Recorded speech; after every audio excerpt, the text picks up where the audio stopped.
ಇಲ್ಲಿ ನೀವು date of birth ಕೊಟ್ಟಿದ್ದೀರಾ.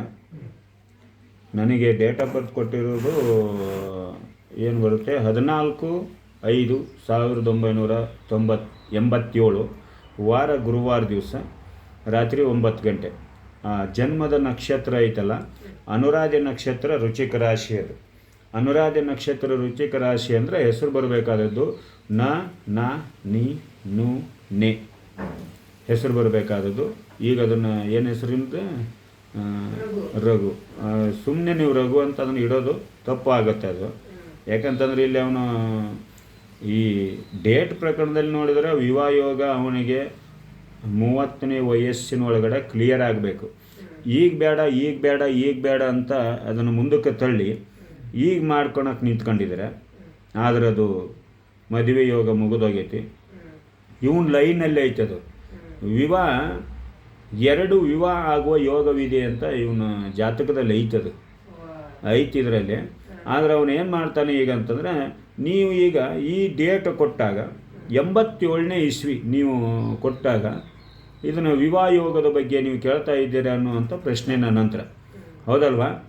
ಹೌದು, ನೀವು ಹೇಳಿಲ್ಲ ಮತ್ತು ಅದನ್ನು ನಾನು ಕೇಳ್ತಾ ಇದ್ದೇನೆ ಇಲ್ಲಿ. ಯಾಕಂದರೆ ಅವನು ಹುಟ್ಟಿದಾಗ ನೀವು ಇದನ್ನು ವಿಚಾರಣೆ ಮಾಡಬೇಕಾಗಿತ್ತು. ಯಾಕಂದರೆ ಅವನ ಹೆಸರೇ ಸರಿ ಇಟ್ಟಿಲ್ಲ ನೀವಲ್ಲಿ.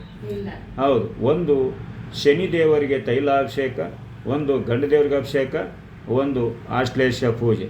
ಯಾಕಂದರೆ ಇವನು ಮದುವೆ ಏನೇನೋ ಆಗಿರುತ್ತೆ ಅಂತಕ್ಕಂಥದ್ದು ನನ್ನ ನಂತರ ಇರುವಂಥದ್ದು. ಏನೇನೋ ಅಂದ್ರೇನು, ಈಗಾಗಲೇ ಅವನು ಯಾರೋ ಗಂಡ ಬಿಟ್ಟು ಅವಳನ್ನ ಮಾಡ್ಕೊಂಡಿರ್ತಾನೆ ಅನ್ನುವಂಥ ಇದು ಇರುತ್ತೆ ಇದಕ್ಕೆ. ಯಾಕಂದರೆ ಇದೆಲ್ಲ ಹುಟ್ಟಿದಾಗ ಇವು ದೋಷಗಳ ಪರಿಹಾರ ಕೊಡಬೇಕು. ವಿದ್ಯಾಭ್ಯಾಸನೂ ಪೂರ್ಣ ಆಗಲಿಲ್ಲ, ಕಬ್ಬಣ ಇವನಿಗೆ ಆಗುತ್ತೆ. ಕಬ್ಬಣ ಅಂದರೆ ಡ್ರೈವರು ಅಥವಾ ಕಬ್ಬಣದ ಅಂಗಡಿ ಇಡುವಂಥವ್ರು. ಈಗ ಡ್ರೈವರ್ ತಾನೇ ಅವನು, ಡ್ರೈವರು. ಅದರಲ್ಲಿ ಏನೋ ದುಡ್ಡು ಮಾಡ್ತಾನೆ. ಅವಳನ್ನ ಗಂಡು ಬಿಟ್ಟು ಅವಳನ್ನ ಇವನು ಆದ್ಯತೆಯನ್ನು ತಗೊಂಡಿದ್ದಾನೆ.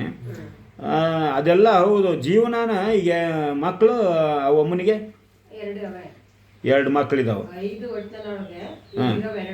ಬುದ್ಧಿ ಬೇಡವಾ? ಇವಳು ಗಂಡನ ಬಿಟ್ಟು ಬೇರೆದವ್ನು ಬಿಟ್ಟು ಬಂದಂಥವಳು ಇವನಿಗೆ ಬುದ್ಧಿ ಬರಬೇಕು ತಾಯಿ. ಅದು ಯಾವ ಚೂಗಾಳಿ ಮಂತ್ರನೂ ಇಲ್ಲ. ಇವನ ತಲೆನೇ ಸರಿ ಇಲ್ಲ, ಸುಮ್ ಕುತ್ಕೋಬೇಕು.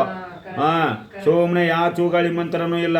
ಇವನು ನಿಯತ್ತಾಗಿದ್ರೆ ಅದು ಏನಾಗುತ್ತೆ, ನಾನು ದುಡಿತಾ ಇದ್ದೀನಿ, ನನ್ನ ಮನೆ, ನಮ್ಮ ಅಪ್ಪ, ನಾನು ಮನೆ ಏನಾರು ನಾನು ಮದುವೆ ಮಾಡ್ಕೋಬೇಕು, ನಾನು ಮನೆ ಕಟ್ಟಬೇಕು, ಅದ್ರ ಬಗ್ಗೆ ಇವನಿಗೆ ಬರಬೇಕು. ಇವನು ಹೋಗಿ ಯಾವಳನ್ನ ಮದುವೆ ಆಗಿಬಿಟ್ಟು ಅವಳನ್ನ 2-3 ಮಕ್ಕಳಿದ್ದವಳನ್ನ ಇವನು ಮದುವೆ ಆಗ್ತಾನೆ. ಹುಚ್ಚನ ದಡ್ಡನ ಅಂತ ಗೊತ್ತಿಲ್ಲ ಒಟ್ಟಿನಲ್ಲಿ.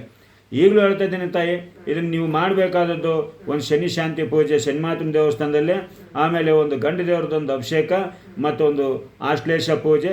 ಏನಂತ ನಿ ಅನುರಾಧಿ ನಕ್ಷತ್ರ ವೃಶ್ಚಿಕ ರಾಶಿ ನವೀನ್ ಅಂತ ಇದನ್ನು ಮಾಡಿಸಿರಾಗುತ್ತೆ ಹೊರತು ಇಲ್ಲ ಅಂತಂದ್ರಿಲ್ಲ. ಈಗ ಅವನು ಯಾವ್ದೋ ಜೊತೆ ಇದಾನೆ ಅನ್ನೋದು ನನಗೆ ಕನ್ಫರ್ಮ್ ಆಗೈತಿ. ನೀವೇನು ನನಗೆ ಹೇಳಿಲ್ಲ ಅದನ್ನು, ಹೌದಾ ಅಲ್ವಾ? ಯಾವ ಊರು ನಿಮ್ಮದು? ಬಿಲ್ಡಿಂಗ್ನಲ್ಲೇ. ಬೇಜಾರು ಮಾಡ್ಕೋಬೇಡಿ, ಇದನ್ನು ಫಸ್ಟ್ ಕ್ಲಿಯರ್ ಮಾಡ್ಕೊಳ್ರಿ. ಏನ್ರಿ, ಅದು ನಾನು ಪೊಲೀಸೆಲ್ಲ ಹಿಡ್ಕೊಂಬರಕ್ಕೆ ಅವನು ಮನುಷ್ಯ ಆಗಬೇಕು, ಒಳ್ಳೆ ಜೀವನ ಮಾಡ್ಬೇಕಂದ್ರೆ ಬರಬೇಕು.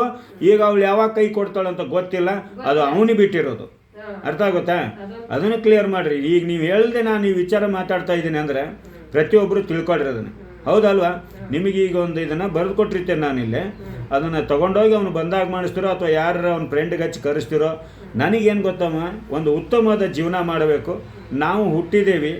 ಈಗ ನಾಳೆ ಆ ಮಕ್ಕಳು ದೊಡ್ಡವರಾದ್ಮೇಲೆ ಏನು ಮೇಂಟೈನ್ ಮಾಡ್ತಾನೆ? ಅಕಸ್ಮಾತ್ ಬಂದರೆ, ಹೌದಲ್ವಾ?